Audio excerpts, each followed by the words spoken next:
Imagine sitting in a classroom ready to learn, but the one person who should be empowering you to succeed isn't. What if I told you that your teacher, someone who should be nurturing your growth, is instead playing favorites, not with the best students but with the boys? Sounds unbelievable, right? But for one group of girls, it was their harsh reality. This is the story of how a calculus teacher ignored their potential and chose sides. Meet Ms. Adams, an experienced calculus teacher, who on the surface seemed to have it all together. But the classroom, the place where futures were meant to be shaped, became something else entirely. Place of bias. She would stand at the front of the room, smiling as she taught equations that seemed almost impossible. But there was a glaring problem. Her smile? It wasn't for everyone.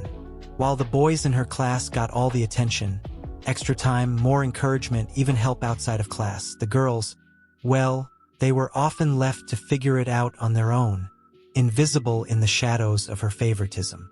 Sarah, one of the brightest students in the class, could feel it.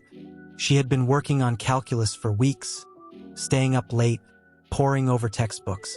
Yet every time she raised her hand, Ms. Adams would glance at her and turn her attention to a boy across the room, even if he hadn't raised his hand at all. "Sarah, you're doing fine," Ms. Adams would say, brushing her off with a wave, before diving into a deep conversation with Josh about an advanced theorem. But it wasn't just Sarah. It was every girl in that class. Emily, Tanya, and even Rachel. Each one of them fought to be seen, to be heard, to have their questions answered. But the pattern was clear. Ms. Adams wasn't just overlooking them. She was intentionally pushing them aside. Did you know that gender bias in education isn't just a coincidence? It's something deeply ingrained, something teachers don't even realize they're doing. Studies show that women, especially in math-heavy fields, are often underestimated even by women themselves. The craziest part? Some teachers may not even be aware of how their biases shape the learning environment. Could it be that Ms. Adams didn't even realize she was subconsciously undermining the girls she was supposed to be guiding? Pause. And here's the kicker. This kind of bias affects more than just grades, it affects futures. Because how we're treated in these classrooms, that shapes our view of ourselves. If you're never told you're capable, how will you ever believe you are? But then something unexpected happened. One day, Sarah had had enough. As Ms. Adams began helping Josh again, Sarah stood up. "Excuse me, Ms. Adams," Sarah said, her voice cutting through the tension. The room went silent. The girls watched, eyes wide.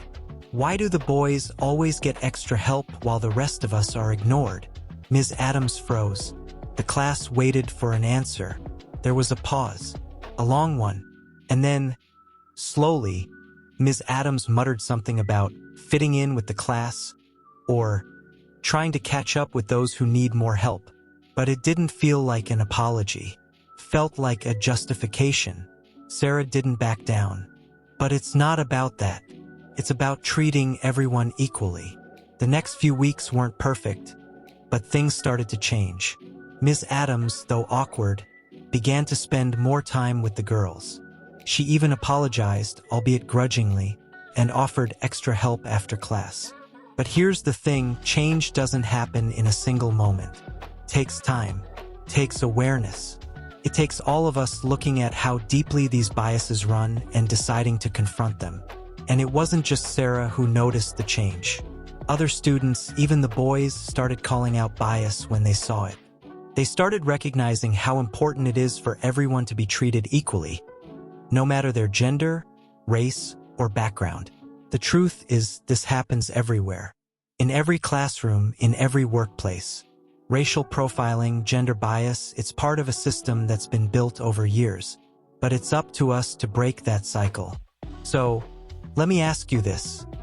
Have you ever been in a situation where you felt invisible or unheard? What did you do about it? What would you have done if you were Sarah? Let me know in the comments. And if you've ever witnessed something like this, share your story. Let's make sure these stories aren't ignored any longer. Together, we can stand up against bias, one classroom at a time.